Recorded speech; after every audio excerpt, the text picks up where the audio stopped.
కేవలం fee renovation వల్ల వాళ్ళకి ఇబ్బంది పడుతుంది. కాలేజీలలో ఎగ్జామ్స్ కూడా ఆపుతున్నారు ఫీజు కట్టలేదని. అలాంటి స్టూడెంట్స్ వచ్చారు ఇప్పుడు.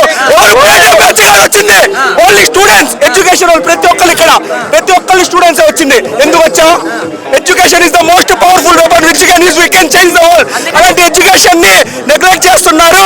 మరో బీహార్ అవుద్ది మన స్టేట్. ఇలానే చేస్తే మరో బీహార్ అయితే మన స్టేట్. వైఎస్ఆర్సీపీ ప్రభుత్వంలో ఉన్న ఎడ్యుకేషన్ మినిస్టర్ కి ఆదిమూలపు సురేష్ గారికి ఇప్పుడు నారా లోకేష్ గారికి తేడా ఏంటంటారు? ఎవరున్నప్పుడు మంచిగా ఉంది అన్న? భూమికి ఆకాశం ఉన్నంత తేడా ఉందన్న ఇద్దరికి. అది మన ప్రభుత్వంలో ఒక్క రూపాయి కూడా స్టూడెంట్స్ కాపలేదు. ఫస్ట్ మన ప్రయారిటీ ఇచ్చింది అమ్మ ఒడి, విద్యా దీవెన, విదేశీ దీవెన, వసతి దీవెన. ఇప్పుడు ఈ ప్రభుత్వంలో దేని మీద ఇస్తున్నారన్నా? దేని మీద ఫోకస్ చేస్తున్నారు చెప్పండి ఒక మాట.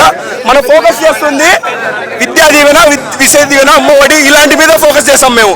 ఇప్పుడు ఏం ఫోకస్ చేస్తున్నా? వీళ్ళు రెడ్ బుక్ అని పెట్టి టార్గెట్ చేయడం అదే వల్ల చేస్తుంది. ఇక్కడ వచ్చిన వాళ్ళు ఎవరు ప్రేటిఎం బ్యాచ్ కదన్న, అందరు స్టూడెంట్స్ వచ్చారు.